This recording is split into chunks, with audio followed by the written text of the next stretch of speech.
whoever you are, whomever you love, wherever you are on your spiritual journey, and whatever your life circumstance, you are welcome here. Behind me, you may notice that we have a memorial candle, and the candle today is lit for Dorothy Driver, who is a beloved long-term member of our congregation who passed away last week. So let's start by just taking a moment of silence in honor of our friend Dorothy.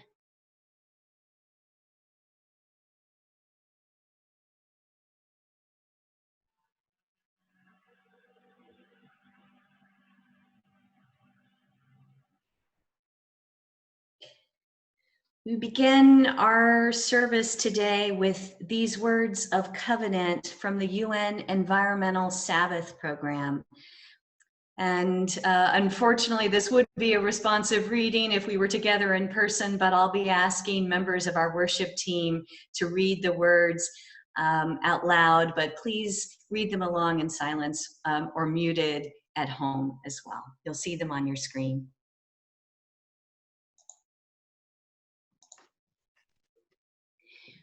We join with the earth and with each other to bring new life to the land, to restore the waters, to refresh the air. We join with the earth and with each other to renew the forests, to take care for the plants, to protect the creatures.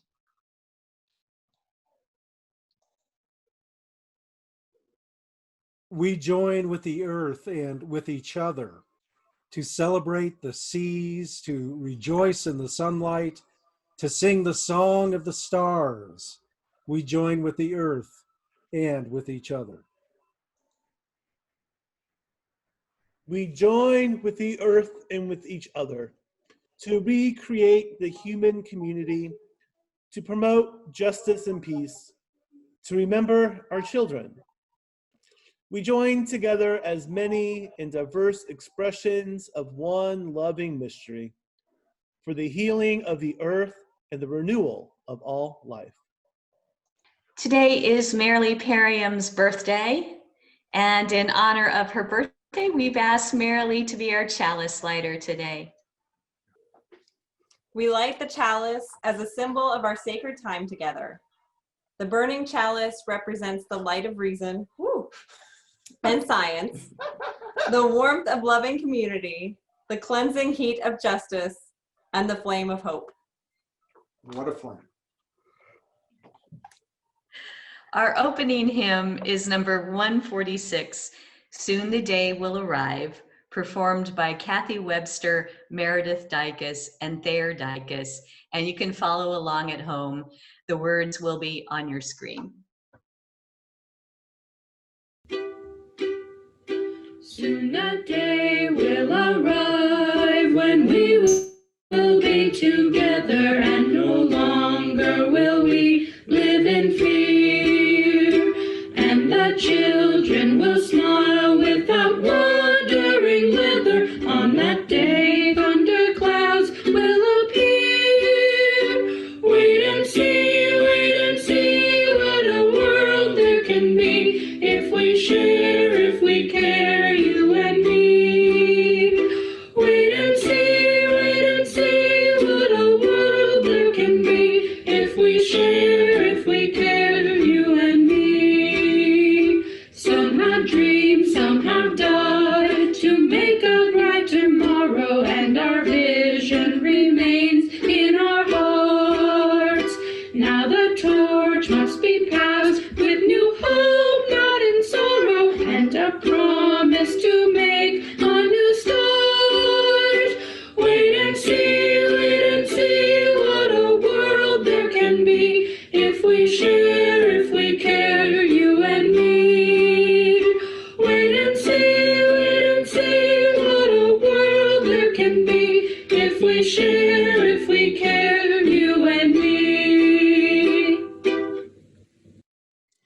So today, was the first week of our elementary school religious exploration classes that just got finished in our first chapel of the program year.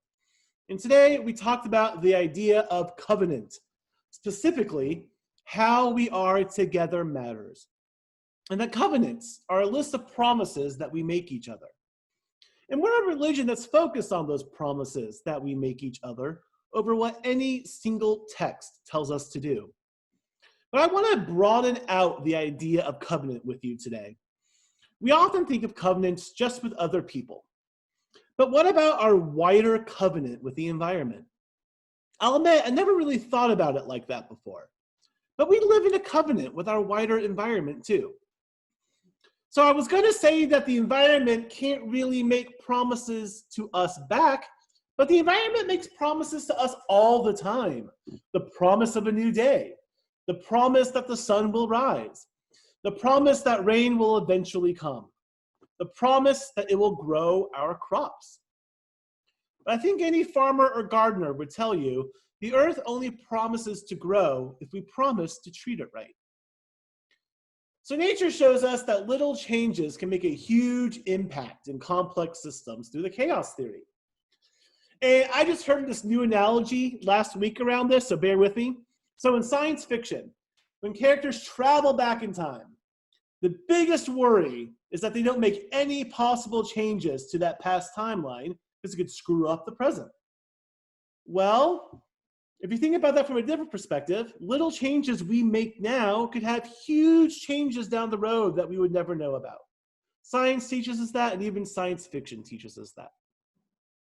Also today, we celebrate the Jewish New Year. It is a time to make promises. So I want you to think about this. What's your promise to the environment? What's something you're willing to promise the environment today that you'll do for it over this next year? So maybe you promise to pay extra attention to recycling. Maybe it's committing to walk to the store once a week instead of driving to it. Maybe it's a commitment to planting 12 trees this year, one for each month.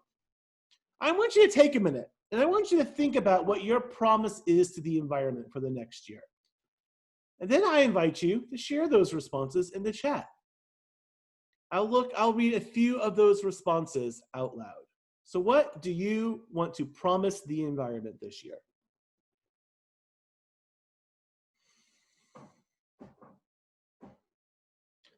I'm going to make a promise to redouble my recycling efforts and to try to buy more in bulk and less in packaging. I see a promise to use less plastic. What promises do you have for the environment? The promise to plant more pollinator plants. I like that. Save the bees. A promise to recycle bags. A promise to ride the bike for short errands. A promise to watch how we use our water. A promise to contact my representatives in support of the Green New Deal. We all can make a promise to the environment today. And so I encourage you to think about those promises. You can share them in the chat. I invite you to write them down, put it on the fridge or wherever you need to in order to remind yourself of your promise to the environment over the upcoming year. May we all strive to uphold our promises to the environment. So may it be. Amen. And now I invite you to listen to our anthem, When the World is Sick. Thank you, Tim. And while you're listening, you might also use this time to pop away for a second and get some things that we'll be using for a ritual a little bit later in the service.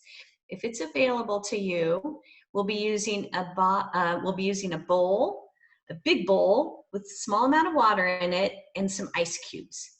So I invite you to listen to this anthem, but you may also want to go and get a big bowl with a small amount of water in it and some ice cubes.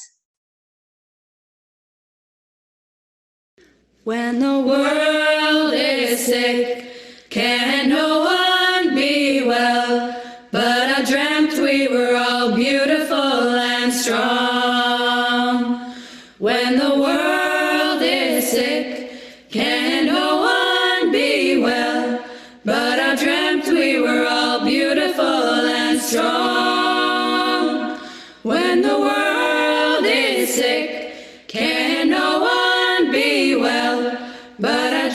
we were all beautiful and strong. When the world is sick, when the world is ill, can no one be beautiful? But I dreamt we were all beautiful and strong. When the world is sick, can no one be beautiful? But I dreamt we were all beautiful and strong. When the world is sick, can no one be beautiful? But I dreamt we were all beautiful and strong. When the world is sick, can no one be beautiful? But I dreamt we were all beautiful and strong. When the world is sick, can no one be well? But I dreamt we were all beautiful and strong. When the world is sick, can no one be well? But I dreamt we were all beautiful and strong.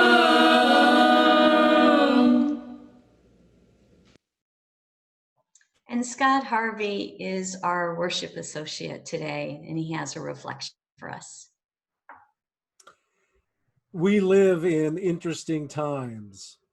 So many weird things are happening that it's fortunate the events of 2020 didn't happen in 2012, or the Mayans would be insufferable. When I was a kid, I remember our neighbor complaining about getting the lead out of gasoline. Can you imagine? It seems so obvious to us now. And when catalytic converters came out, it almost caused a rebellion. All through my life, I can remember the green choices we as a society have made, and how most of those choices were met with disdain by so-called grown-ups.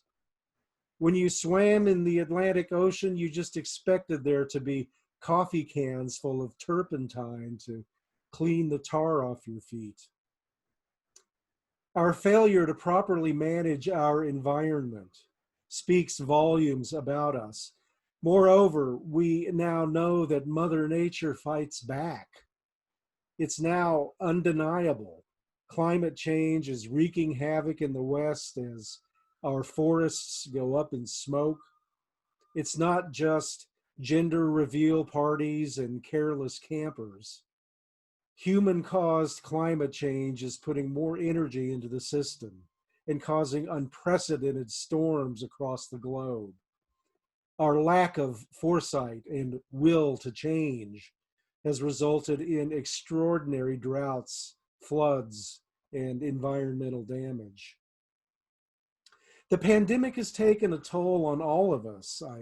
I know my life has been disrupted, but it hasn't been all bad. I've learned to reconnect to nature in a big way. I look forward to the daily visits from my hummingbirds. Every time I step outside, I see lizards scurrying. I can't imagine losing them. I know which crow has which personality. I welcome the bees and the other pollinators that live in my yard. And it's really our yard. It's not my yard. Picking and eating tomatoes off the vine with my grandson is a tremendous joy. And yes, some of the critters get their share too. We're always immersed within Mother Nature, but sometimes I don't feel like it. Sometimes I live in my own head too much, and I don't feel the tug of the great web of life. This pandemic has reminded me how deeply I am a part of everything and how deeply all of life is a part of me. Rachel Carson's Silent Spring was published 58 years ago today. It was an awakening for many people. The first stirrings of wakefulness regarding the environmental movement. Later in the 60s, astronauts took the first picture of the Earth from the moon, and it made a big impression on me. Our little blue boat in an endless sea. I think about that every day. I can also remember the first Earth Day 50 years ago. I walked to school, and no, it wasn't uphill both ways. Those were heady days, though, for environmental awareness. So here we are 50 years later, and we've made significant progress. Unfortunately, that has been accompanied by even more environmental challenges. Progress isn't steady, it goes in fits and starts, and there are setbacks. But it's helpful to acknowledge the progress that we have made because it is proof we can do it. We can improve the lot of human life and all of life on earth. We are stewards of the earth, and we are in covenant with all of life on earth. Our country needs a new story, one that reflects the ideals of interdependence, not just independence. Our covenant demands we address the fixation we have with reckless individual liberty, the kind that adversely affects our planet. We need a story that includes our ability to adapt to changing circumstances because we can do that. We have adapted for tens of thousands of years. We can sing the praises of sustainability in an optimistic and joyful way. What else can we do? We can continue to advocate for sustainability in everything we do, and that's why this year we're going to undertake the process of recertifying our green sanctuary status. It has been about 20 years since we first attained that status at First Church, and the time has come to assess how we're doing and where we go from here. So you can expect to hear a lot more about the Green Sanctuary in the next year or two. Thank you for listening to me. Thank you, Scott. And Susan Bishop will be speaking next with our call to offering. Good morning. Every Sunday we take an offering. All the cash and designated checks from that offering go directly to external nonprofit organizations doing good work in our community, our Change for Change partners. This month, our Change for Change partner is the Lottie House Drop-In Center. Lottie House is a safe and welcoming place for adults impacted by mental health issues, homelessness, substance use, and co-occurring conditions. While we listen to the offertory, you may wish to make a donation to Change for Change using a credit card through our website. Or this would be a good time to find your checkbook, write out a check, and put it aside to mail to First Unitarian Church tomorrow morning. Let today's offering reflect our highest aspirations for the work of this church in the world.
We have a video meditation today.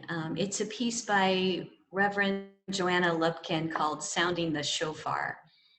And Reverend Lupkin is a UU minister who was raised Jewish and still honors her Jewish heritage. In this short video, she explains the significance of the ram's horn that is blown during the Jewish high holy days, during the Jewish high holy days, the shofar. In honor of the Jewish high holy days of Rosh Hashanah and Yom Kippur, I share these words from Rabbi Isaiah Horowitz. There are things that are important to us, and so we speak about them. There are things that are very important to us, and so words flow out from us, bursting with emotion, meaning, and depth. And then there are things that shake us to the core.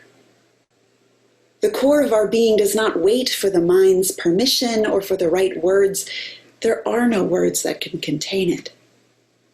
It breaks out in a cry, in a scream, and in silence. This is the sound of the shofar, which Jewish communities blow at Rosh Hashanah and at the close of Yom Kippur services. It is a crying voice, not even of a human being, but of an animal's horn. We need the animal, not for its coarseness, but on the contrary, because we need to express something so sublime it cannot find words, so essential and unbounded, the mind can neither fathom it nor hold it back. Each group of sounds from the shofar begins with a tekiah, a whole note, proceeds to shivarim, a broken note divided into 3 parts, and even to a teruah, an entirely fragmented sound. But each broken note is followed by a whole note, another tekiah. This is the message of Rosh Hashanah, Rabbi Isaiah Horowitz concludes. I started off whole. I became broken, even splintered into fragments. But I shall become whole again. I shall become whole again. So may it be for us, and so may it be for our world. You're welcome to join me in saying the blessing for blowing the shofar or hearing its sound, the text of which will appear on your screen, first in Hebrew and then in English.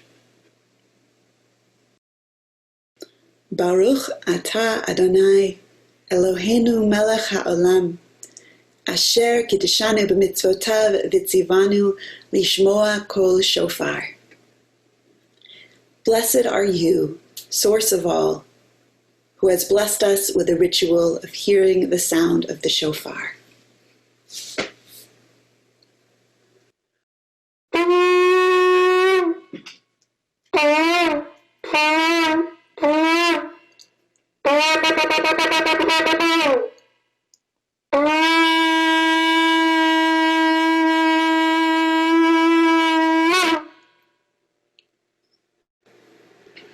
Shana Tova, wishing you a sweet and healthy new year.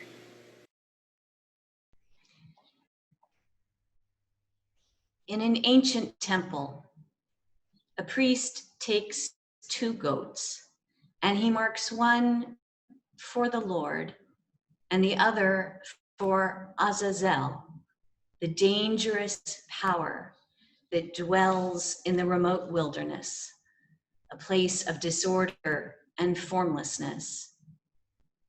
The priest takes the goat marked for the Lord and he kills it and burns it.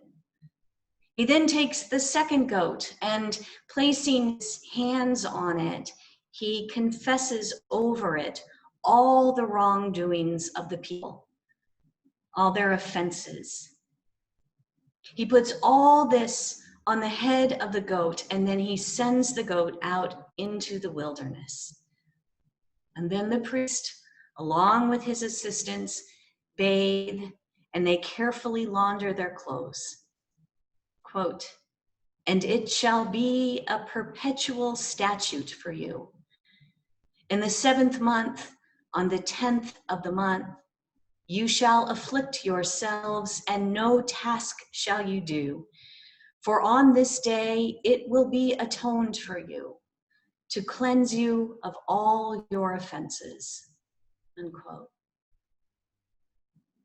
In the Hebrew scriptures, the book of Leviticus, this is how the origin of Yom Kippur, the holiest of holy days for Jews, is described.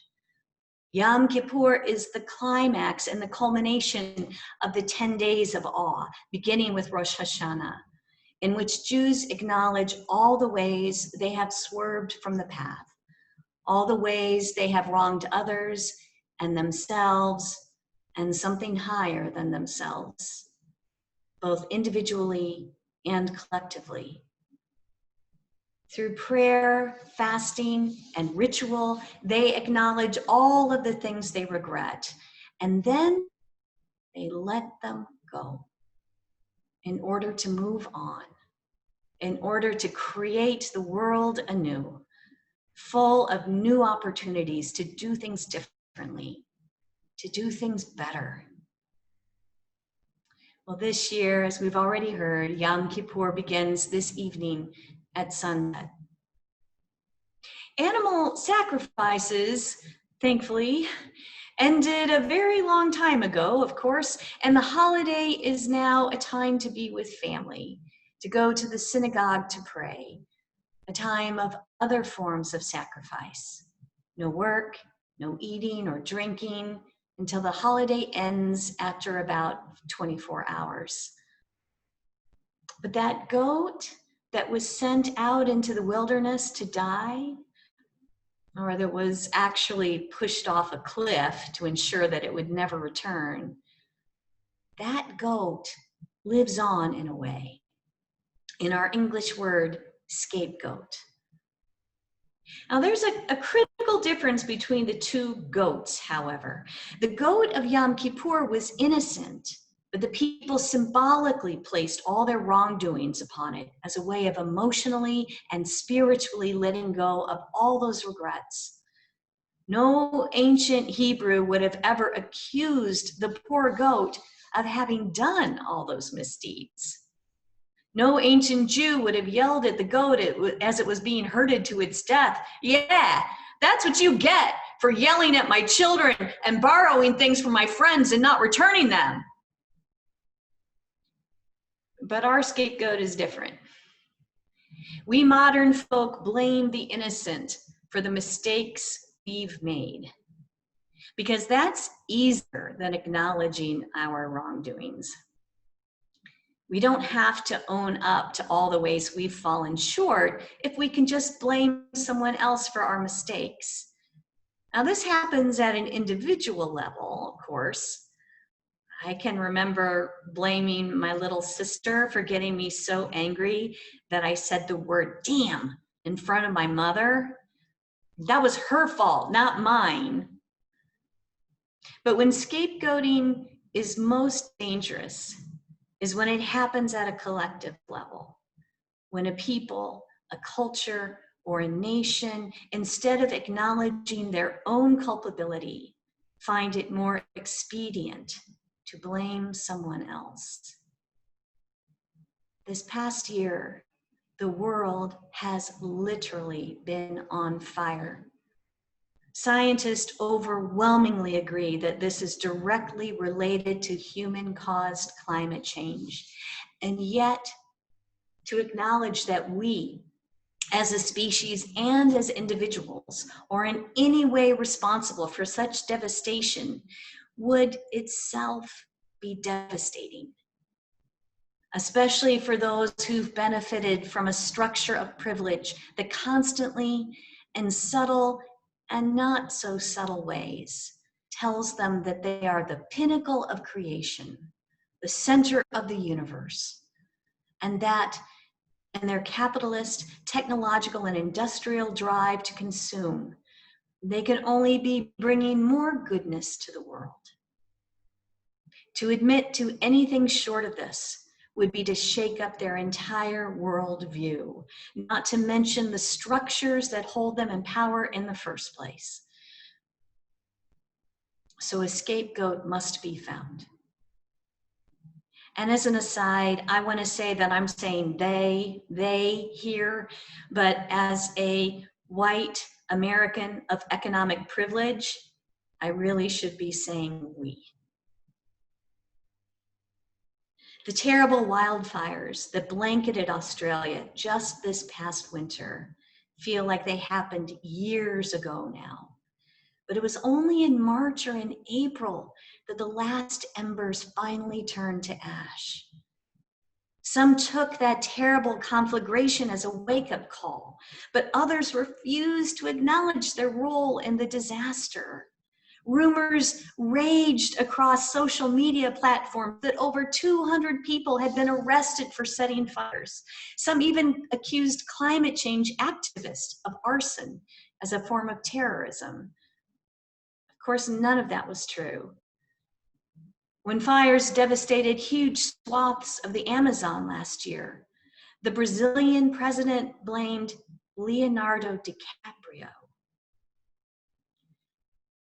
And much closer to home, as California, Oregon, and Washington State have experienced their worst fire season on record, conspiracy theories have abounded, including the one in which those responsible for the destruction are none other than Antifa activists.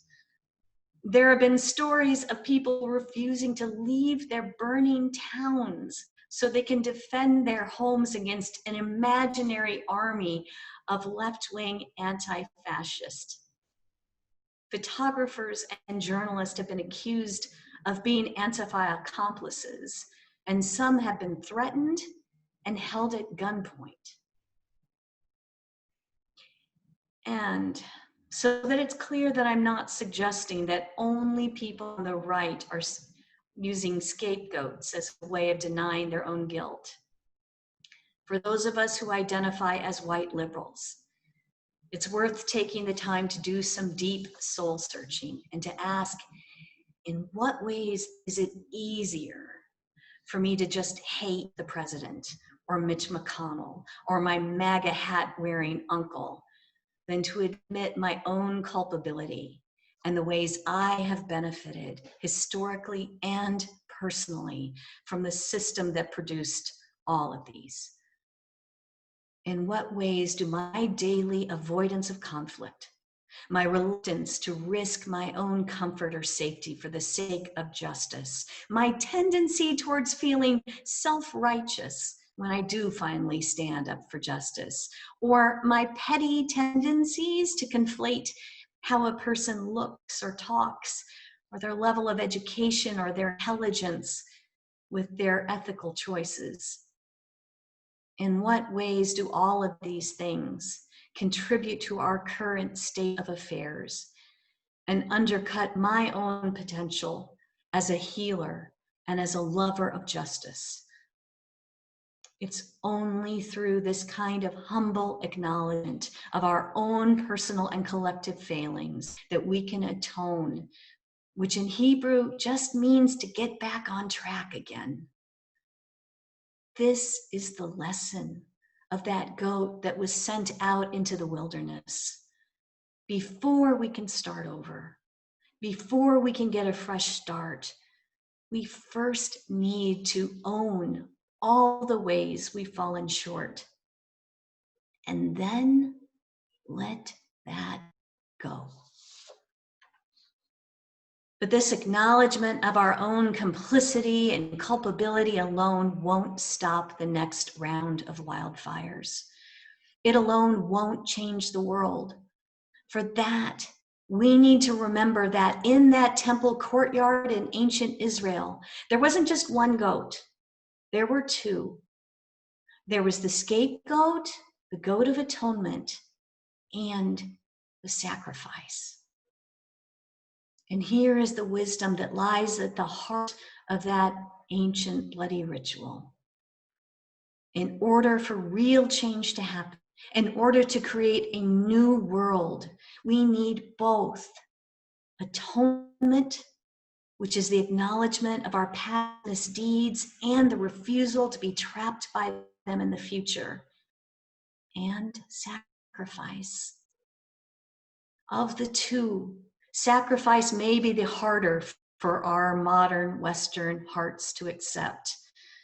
On this date in 1962, Unitarian environmentalist Rachel Carson published her book, Silent Spring, in which she painted a picture of a world devoid of buzzing bees, the singing of birds, or the laughter of children, all because of the deadly effects of what was then the most powerful pesticide that had ever been invented, DDT. Carson was vilified in the press and harassed by chemical companies up until the day she died of breast cancer in 1964, because she had dared to suggest that perhaps human comfort, industrial efficiency, and economic profit weren't the most important things in life. That maybe we might sacrifice some of these to prioritize the most important thing of all, nature and life itself. At the end of the high holy days, at the end of Yom Kippur, it's traditional for the shofar, an instrument made from a ram's horn, to be blown. As Reverend Lupkin pointed out, the blast of the shofar is less like music and more like a scream. Like the cry of nature, tearing its way into our awareness. It is the ancient echo of the scream bleated out by the goat of atonement and the animal of sacrifice, calling us to remember them, to acknowledge that the time of animals or any part of the non-human natural world standing in for human misdeeds and human commitments is long since past. It is time for us to take on atonement and sacrifice ourselves. Which is not to say that from here on out, it's nothing but puritanical self-deprivation. Yom Kippur ends with a feast, after all, a veritable flood of baked goods and comfort food. And the music of Yom Kippur is some of the most beautiful and transcendent music there is. The way of atonement and sacrifice is not devoid of joy. It is the way that we can finally find true joy. The joy that we can share with all others. Happiness that comes at no one else's expense. The sound of the shofar breaks upon our consciousness with a truth that is beyond words. And after that comes silence. And after that, if we have done our work, if we have created the world anew, comes the buzzing of bees, the singing of birds, the laughter of children.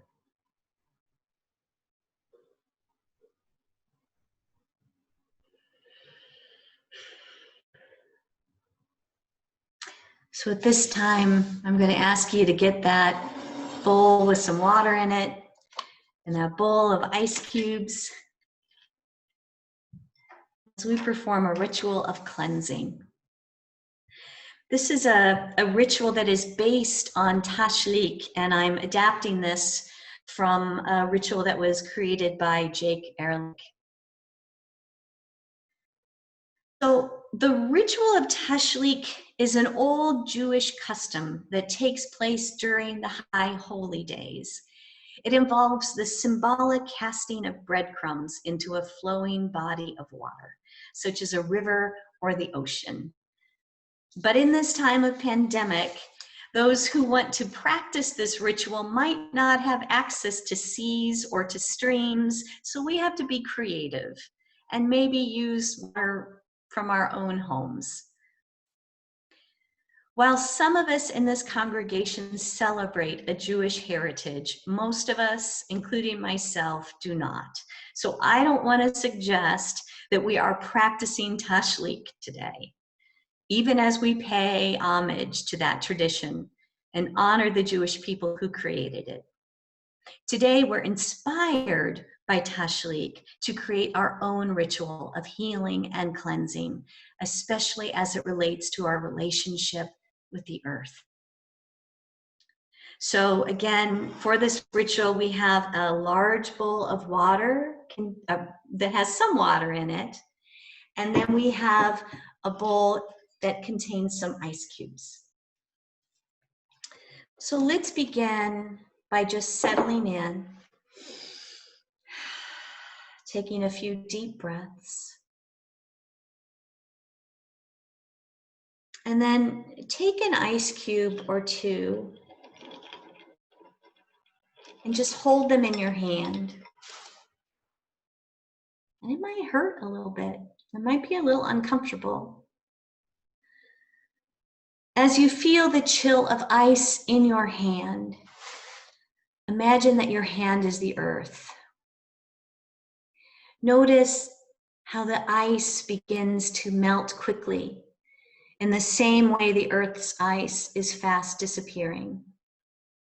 From the Arctic to the Antarctic, ice sheets are calving off and disappearing into the sea. Nearly everywhere, sea ice and glaciers are melting, just like the ice in your hand. No one of us is responsible for this, and especially for those of us who like to think of ourselves as good environmentalists, it can be easy to place the blame on others, on all those leaders and their supporters who allowed and encouraged a rolling back of climate protection measures, on the corporations that put immediate profit over the planet, on the people driving big gas guzzlers that don't seem to care. It's so easy to blame that guy. And yet the truth is that none of us is responsible for this, and all of us are responsible for this. We are all responsible, not only for the harm that has been done to our planet, but for the harm that human beings with power have done to those with less power or with no power. And so it is together as a community that we come together to acknowledge our failings and the harm that we've caused to the planet and to one another. It is as one body that we come seeking healing. And again, notice the discomfort of acknowledging all of this. At this point, I invite you to allow what remains of the ice in your hand slip into the water. Even as this ice represents the tragedy of Earth's ice melting into rising seas, may it also symbolize the way that we can be redeemed of our errors, our misdeeds, our omissions, if we truly atone for them, and if we can truly let them go. Please join me in this prayer of atonement by El Bat Tzedek. We have abandoned, we have appropriated, we have analyzed, we have arbitrated. We've belittled, we've broken faith, we have turned our backs, we've believed the unbelievable. We have grown numb, we've given too little, we've given too late, we've given up. We have denied, we have distorted, we have hesitated, we have held our tongues. We have victim blamed, we have zoned out, we have chided, we have chastised. We have taken, we have turned away, we have yielded, we have yet to act. We have kept to ourselves, we've been complicit, We have laughed off. We have relied on the law. We've made excuses. We have minimized. We've made light of. We have mocked. We have not noticed. We have neglected. We have negated. We have sent our regrets. We've averted our eyes. We have forsaken. We have pitied. We've failed to imagine new possibilities. We have explained, we've criticized, we have rationalized, we've refused responsibility. We've shamed the innocent, we have silenced, we have suppressed, we have failed to support. We have talked, we have talked, we have talked, but we have not listened. As the ice melts into the water, so may the patterns of thought and action that allow us to harm the planet and one another dissolve away. As the ice melts, may we soften our judgments of ourselves and one another. As the ice melts, returning to its identity as water, so may we return to a state of receptivity, adaptation, and potential for healing. And now I ask you to go ahead and pour whatever remains of the ice cubes into the bowl of water, letting them signify the harms each one of us have caused that we wish to repair, the hurts we have experienced that we wish to heal, and the habits we hold on to that we wish to transform. Let us take a moment of private meditation and reflection. Take a moment to think how you will move forward from this act of atonement and cleansing. You might actually want to drink the water to signify the integration and embodiment of your past errors and your self-forgiveness. Or you might want to pour it down the drain to signify that the past is the past and the future is open to possibility. You might want to leave this water on your home altar as an object for meditation. Or you might want to use it to cook food or to water your plants, to symbolize the way that we grow and are nourished through the recognition of our mistakes. Take a moment and listen for what your heart tells you to do.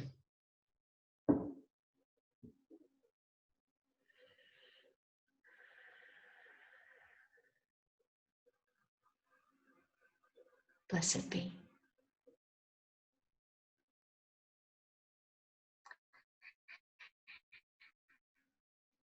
And if you'd like, while you listen to our closing hymn, you may wish to put in the chat anything that came up for you during this ritual or what you plan to do with your water. Our closing hymn is More Waters Rising, performed by our own Sarah. There are more waters rising, this I know, this I know. There are more waters rising, this I know. There are more waters rising, they will find their way to me. There are more waters rising, this I know. There are more fires burning, this I know, this I know. There are more fires burning, this I know. There are more fires burning, they will find their way to me. There are more fires burning, this I know. There are more mountains falling, this I know, this I know. There are more mountains falling, this I know. There are more mountains falling, they will find their way to me. There are more mountains falling, this I know. I will wade through the waters, this I know, this I know. I will wade through the waters, this I know. I will wade through the waters, they will find their way to me. I will wade through the waters, this I know. I will walk through the fires, this I know, this I know. I will walk through the fires, this I know.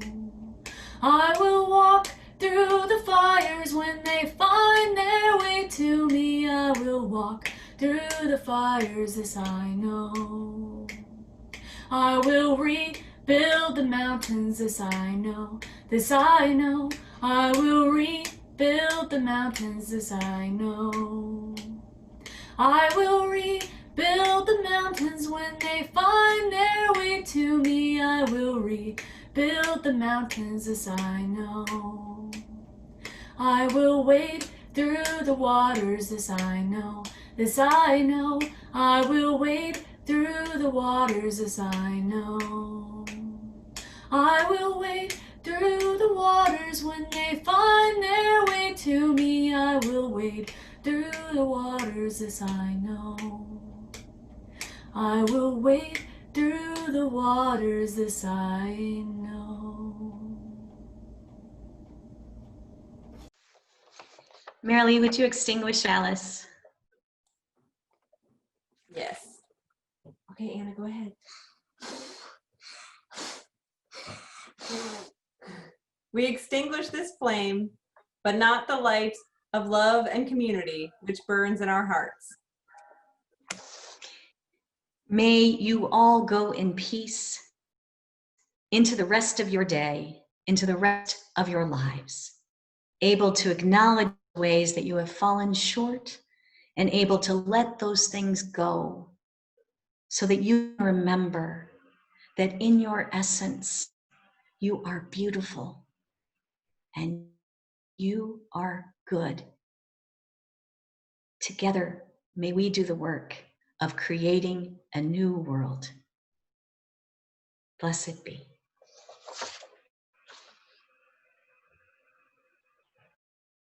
Please remember to join us for coffee hour after a short break. Be well, everyone. We'll see you soon.